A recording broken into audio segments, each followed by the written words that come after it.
منکرین حدیث یہ کہتے ہیں کہ قرآن کی حفاظت کا ذمہ اللہ تبارک و تعالیٰ نے لیا ہوا ہے. جب اللہ تبارک و تعالیٰ نے قرآن کی حفاظت کا ذمہ لے لیا ہے تو اب ہمیں کسی وحی کی ضرورت نہیں, اب ہمیں کسی حدیث کی ضرورت نہیں ہے, اب ہمیں کسی سنت کی ضرورت نہیں, کیونکہ قرآن کی حفاظت کا ذمہ اللہ تبارک و تعالیٰ نے لے لیا ہے. اللہ تبارک و تعالیٰ نے یہ کہا اِنَّا نَحْنُ نَزَّلْنَا الذِّكْرَ, اے محبوب ہم نے اس قرآن کو نازل کیا ہے اور ہم ہی اس قرآن کی حفاظت کرنے والے ہیں. میں آپ سے ایک سوال کر رہا ہوں, جواب آپ کی سبحانہ کے اندر مجھے آنا چاہیے. میں آپ سے ایک سوال کر رہا ہوں, جب اللہ تبارک و تعالیٰ نے اس پاک کلام کی حفاظت کا ذمہ لیا ہے تو سب سے پہلی وہ تجھے بتائیے کہ جس کے اندر اللہ تبارک و تعالیٰ نے اس قرآن مجید کو محفوظ کیا تھا. بات سمجھ میں آ رہی ہے؟ یہ قرآن کہاں پر سب سے پہلے محفوظ ہوا؟ ان کا طریقہ تبلیغ نہیں بلکہ طریقہ واردات. طریقہ واردات کیا ہے؟ یہ آپ کے پاس آئیں گے اور آپ سے کہیں گے یار قرآن اللہ کی کتاب ہے, قرآن اللہ کی کتاب ہے. حدیث تو یہ حضور علیہ الصلوۃ والسلام نبی آخر الزمان ہم تو بہت با ادب انداز کے اندر یہ بات عرض کر رہے ہیں. یہ تو معاذ اللہ ثم معاذ اللہ, یہ تو یہ کہتے ہیں کہ یہ تو اس شخص کی باتیں ہیں جو ہماری طرح بشر ہے. استغفر اللہ نعوذ باللہ من ذلک, ہماری طرح بشر ہے. وہ بھی کھاتا ہے, پیتا ہے, سوتا ہے, چاہتا ہے, اٹھتا ہے, لیٹتا ہے, آتا ہے, جاتا ہے, کام کرتا ہے. لہذا اللہ کے کلام کی تفسیر ہمیں کسی حدیث سے کرنے کی ضرورت نہیں ہے کہ یہ اللہ کی کتاب ہے. اللہ کی کتاب کے بعد اب کسی انسان کی گفتگو, بول چال, بات چیت کی ہمیں کوئی حاجت نہیں ہے. لیکن وہ یہ بات نہیں جانتے, وہ یہ بات نہیں سمجھتے کہ حضور علیہ الصلوۃ والسلام, یہ لفظ بامر مجبوری بول رہا ہوں, اگر حضور علیہ الصلوۃ والسلام کی شخصیت کو نکال دیا جائے ذرا بتاؤ پھر قرآن کیا رہ جاتا ہے؟ اگر حضور علیہ الصلوۃ والسلام کی شخصیت کو کوئی شخص یہ کہے کہ معاذ اللہ ثم معاذ اللہ, حضور علیہ الصلوۃ والسلام کو ایک ڈاکی کی طرح تھے, ایک کتاب کو پہنچانے والے کی طرح تھے, انہوں نے پہنچا دیا, اپنا کام کر دیا. اب ہمارا کام ہے کہ ہم قرآن کو پڑھیں گے اور ہم خود سمجھیں گے کیا واقعی میں تمہاری یہ اوقات ہے کہ تم قرآن کو پڑھ سکو اور قرآن کو سمجھ سکو. وہ قرآن کے جسے اللہ تبارک و تعالیٰ نے اپنے نبی کو نازل کیا ہے, اس قرآن کو تم اپنے ذہن کے مطابق صحیح انداز میں پڑھ سکتے ہو, ایسا کبھی بھی ممکن نہیں. تو باہر صورت ہمیں ضرورت پڑے گی اس کی تشریح کی طرف, اس کی تشریح کی طرف جائیں. سورہ بقرہ کے اندر, سورہ آل عمران کے اندر, سورہ بقرہ کے اندر 3 مقامات پر اور سورہ آل عمران کے اندر بھی اللہ تبارک و تعالیٰ نے ایک مرتبہ حضور علیہ الصلوۃ والسلام کی تعریف اور توصیف بیان کرتے ہوئے, یہ ولادت کا مہینہ بھی چل رہا ہے, چلیے اس حوالے سے بھی یہ بات ہو جائے گی. لقد من اللہ علی المؤمنین اذ بعث فیہم رسولا, اے محبوب صلی اللہ تعالی علیہ وسلم, بے شک اللہ تبارک و تعالیٰ نے ایمان والوں پر ایک احسان کیا ہے. لقد من اللہ علی المؤمنین اذ بعث فیہم رسولا رسولا من انفسہم یتلو علیہم آیاتہ ویزکیہم ویعلمہم الکتاب والحکمہ وان کانوا من قبل لفی ضلال مبین. اے محبوب صلی اللہ علیہ وسلم, آپ ان مسلمانوں پر, ایمان والوں پر ایک اللہ تبارک و تعالیٰ کا بہت بڑا احسان ہے. وہ احسان کیا ہے؟ اس کی صفات بیان ہو رہی ہے. وہ احسان کیسا ہے؟ رسولا من انفسہم یتلو علیہم آیاتہ, وہ اللہ تبارک و تعالیٰ کی آیات ان کے اوپر پڑھتا ہے. رسولا من انفسہم یتلو علیہم آیاتہ ویزکیہم, انہیں صاف ستھرا کرتا ہے. ویعلمہم الکتاب, اور انہیں کتاب کی تعلیم دیتا ہے. تیرے پاس وہ ڈگری ہے, لیکن یہ بات حضور علیہ الصلوۃ والسلام کی طرف نسبت کرتے ہوئے مجھے اس کے اندر مزہ نہیں آ رہا, لیکن ہاں یہ بات ضرور ہے کہ میرے آقا صلی اللہ علیہ وسلم یہ رسول ہیں جنہوں نے اپنے آپ کو رسول کہا ہے, یہ وہ نبی ہیں جنہوں نے اپنے آپ کو نبی کہا ہے, نبی کا دعویٰ کیا ہے, لیکن ان کی جو سند ہے, ان کی جو ڈگری ہے, حضور علیہ الصلوۃ والسلام کے معجزات کی صورت میں قرآن اور حدیث کے اندر بھری پڑی ہیں. یہ بھری پڑی ہے, تو جا کر وہ ڈگریاں چیک کرو, پھر آ کر یہ بات کرنا. پھر یہ کہتے ہیں کہ قرآن ہمارے لیے بس کافی ہے, اب ہمیں کسی اور چیز کی ضرورت نہیں.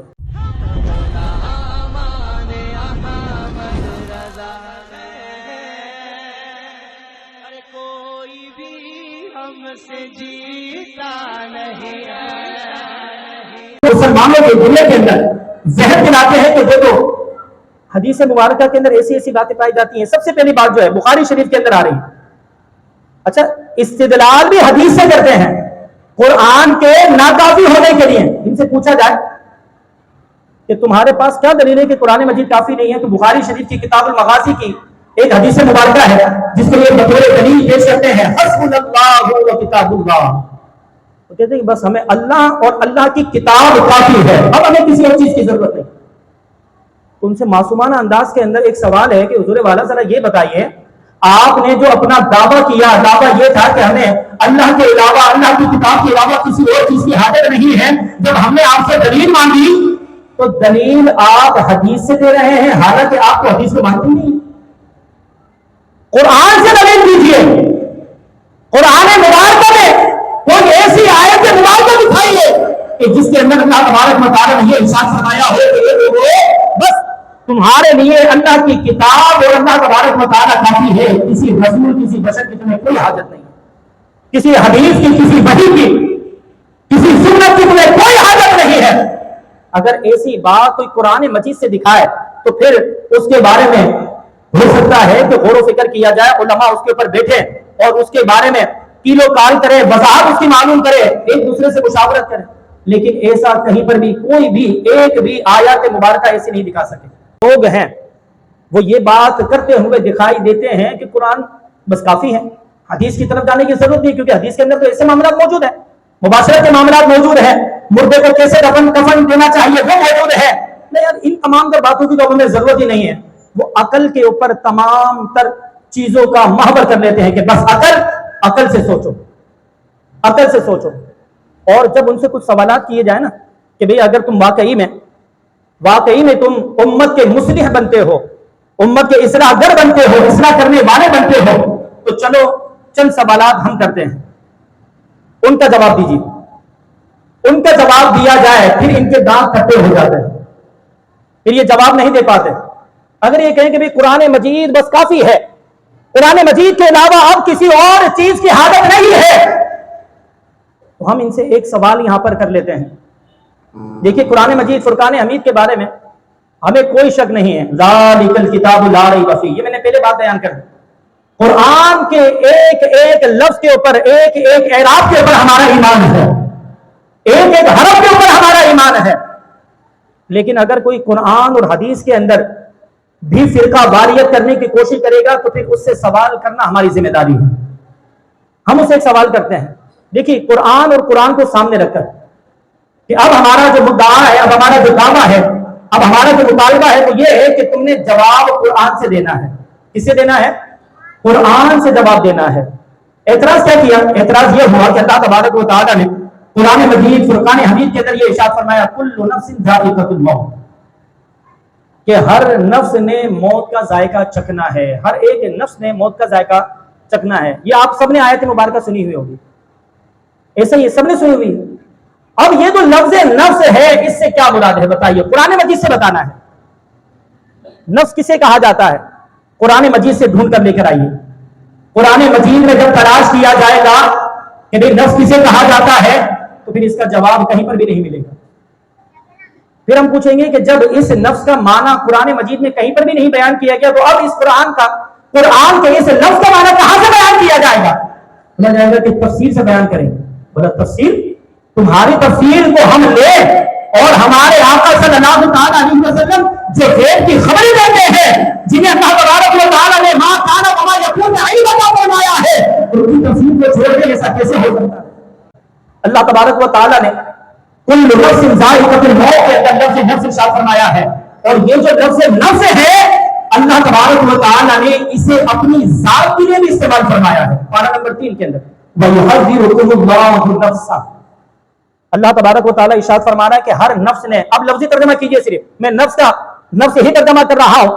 اللہ رب العزت ارشاد فرما رہا ہے کہ کل نفس ذائقۃ الموت، ہر نفس نے موت کا ذائقہ چکھنا ہے، اور اللہ رب العزت ارشاد فرما رہا ہے وَيُحَذِّرُكُمُ اللَّهُ نَفْسَهُ، اللہ تبارک و تعالیٰ لوگوں کو اپنی نفس سے ڈراتا ہے۔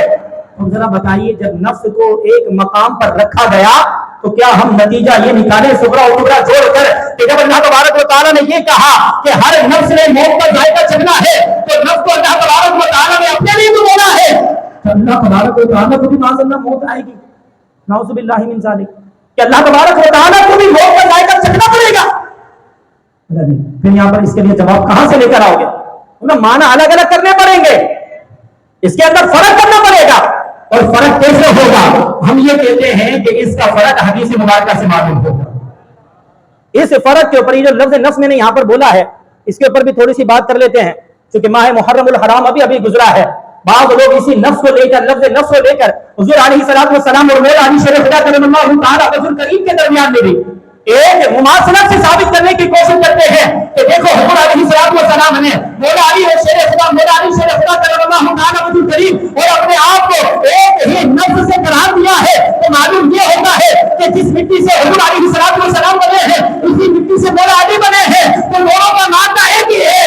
ہم نے کہا کہ نہیں، نفس کا لفظ اللہ رب العزت پر بھی بولا گیا ہے، حضور علیہ السلام پر بھی بولا گیا ہے، مولا علی پر بھی بولا گیا ہے اور اہل بیت پر بھی بولا گیا ہے. لیکن ہر ایک کے اندر فرق ہے کہ جب ہم یہ بات کرتے ہیں تو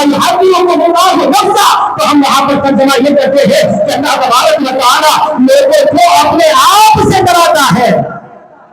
اور جب ہم یہ کہتے ہیں کہ یہ لفظ حضور علیہ الصلوۃ والسلام کے لیے بولا گیا ہے تو اس وقت اس کا معنی بشر ہوتا ہے. اور بشر کا کیا معنی ہوتا ہے؟ جس کے اندر روح، مٹی، پانی، یہ تمام تر چیزیں موجود ہو، اس بشر، اس انسان کو بشر کہا جاتا ہے. تو پھر خاموشی تاری، اس لفظ کا کوئی جواب نہیں ہے. یہ تو ایک ہی اعتراض ہے. ایسے بے شمار اعتراضات منکرین حدیث کے اوپر کیے جاتے ہیں. وہ آگے سے آپ کو جواب کیا دیں گے؟ وہ صرف یہی کہیں گے کہ بس قرآن پڑھو. قرآن پڑھنے کے لیے شخص کھڑا ہے، ان میں سب سے نمایاں نام جاوید احمد غامدی کا ہے. جاوید احمد غامدی، آپ اس کو سنیں گے، یہ قرآن کی آیتیں پڑھے گا، لیکن قرآن مجید کی آیات پڑھ کر اس کا جو استدلال ہوگا، سوچیے ذرا، دیکھیے ذرا، عقل پر غور کیجیے، عقل سے اس معاملے کو سمجھنے کی کوشش کیجیے. اور میں یہاں پر یہ بات عموماً کہتا ہوں کہ جو عقل میں آ گیا وہ خدا کیوں کر ہوا. کہ جو عقل میں آ جائے، عقل تو محدود ہے، عقل محدود ہے، ایک دائرے کا نام ہے، لیکن میرا خدا محدود نہیں ہے، وہ محدود ہے، اس کی کوئی حد نہیں ہے. تو عقل سے قرآن کو سمجھنے کی بات کرتا ہے، تو عقل سے حدیث کو سمجھنے کی بات کرتا ہے، تو عقل سے سنت کو سمجھنے کی بات کرتا ہے، تو عقل سے میرے آپ صلی اللہ علیہ وسلم کے فرامین کو سمجھنے کی بات کرتا ہے. تو ذرا بتا کہ میرے محبوب صلی اللہ علیہ وسلم جب لمحہ بھر کے اندر بارگاہ رب العزت کے اندر حاضر ہو، اللہ تبارک و تعالی کا دیدار بھی کرے اور قرآن اس واقعے کو بیان بھی کرے، تو بولے کہ یہ کیسے ہو سکتا ہے کہ کوئی لمحہ بھر کے اندر جائے، کنڈی بھی ہلتی رہے، پانی بھی چلتا رہے، آسمانوں سے گزر بھی جائے. بڑا سمجھ میں نہیں آیا نا، بڑا نہیں سمجھ میں آیا. تو ہم نے کہا کہ اسی چیز کا نام معجزہ ہوتا ہے، اسی کو معجزہ کہتے ہیں. یاد رکھیے، یہ قرآن اللہ تبارک و تعالیٰ کا معجزہ ہے. اگر عقل کے ترازو کے اندر اس کو توڑنا ممکن ہوگا تو پھر ابو جہل، ابو لہب، عتبہ، یہ تمام جو کفار قریش ہیں، یہ کبھی بھی یہ دعویٰ نہ کرتے کہ ہم بھی قرآن کے جیسا لانے کی کوشش کرتے ہیں. اللہ تبارک و تعالیٰ ان کو یہ چیلنج نہ کرتا، کیونکہ میرے رب کو پتا ہے کہ عقل بنانے والا میں ہوں اور اپنے اس کلام کو نازل کرنے والا بھی میں ہوں. جب میرے رب نے ان دونوں چیزوں کو بنایا ہے تو یہ عقل میرے رب کے برابر کیسے سوچ سکتی ہے؟ یہ تو ہو ہی نہیں سکتا کہ یہ قرآن کے برابر، قرآن کے مقابلے میں یہ سوچ سکیں، اس کے مقابلے میں لا سکیں. تو یہ لوگ عقل کے اوپر، عقل کے ذریعے سے یہ کوشش کرتے ہیں کہ نوجوانوں کو گھیرا جائے. اور جو پڑھے لکھے نوجوان ہوتے ہیں ان کو تعلیم کا شوق دلا کر، دیکھو یار تم تو پڑھے لکھے ہو، تم نے تو یہ بات بھی پڑھی ہے، تم نے تو یہ بھی پڑھا ہے، میں تمہیں آ جاؤ اس کے ذریعے سے سمجھا دوں، ریاضی کے ذریعے سے سمجھا دوں، سائنس کے ذریعے سے سمجھا دوں، فزکس کے ذریعے سے سمجھا دوں. اب اتنے علم تو دنیاوی طور پر مجھے بھی نہیں آتے، لیکن ہاں اتنی بات ضرور ہے کہ ہم ایمان لے کر آئے ہیں اور ہمارا ایمان یہ ہے کہ جس طریقے سے قرآن مجید پر ہمارا ایمان ہے، اسی طریقے سے میرے محبوب علیہ السلام کے قول، فعل اور تقریر کے اوپر بھی ہمارا ایمان ہے. اس کے اندر ہمیں کوئی شک نہیں ہے. اور ہاں لا ریب فیہ والے لوگ آپ کو ملیں گے جن کو شک دلایا جائے تو متزلزل ہو جاتے ہیں، جو ڈگمگ ڈول ہو جاتے ہیں. لیکن وبالآخرۃ ھم یوقنون، جو آخرت کے دن پر ایمان رکھتے ہیں، آخرت کے دن کے اوپر جو لوگ ایمان رکھتے ہو پھر وہ یقین کامل حاصل کر لیتے ہیں. اور جو یقین کامل حاصل کر جاتے ہیں پھر ہمیں چاہیے کہ ہم ان کے پیچھے پیچھے چلیں، علماء کے پیچھے چلیں. اور علماء ہمیں اولیاء کے پیچھے، علماء کے پیچھے، اسیاء کے پیچھے لے کر چل رہے ہیں، اور وہی جو راستہ ہے ہمیں لے کر جا رہا ہے۔ بس آخری بات عرض کر رہا ہوں، یہ راستہ ہے، ایک طریقے ہے، اللہ تبارک و تعالیٰ نے اس انداز کو بیان کر دیا ہے۔ ہم ہر نماز کے اندر دعا کر رہے ہیں، اہدنا الصراط المستقیم، یا الہ العالمین ہمیں صراط مستقیم پر چلا۔ کیا دعا کر رہے ہیں ہم؟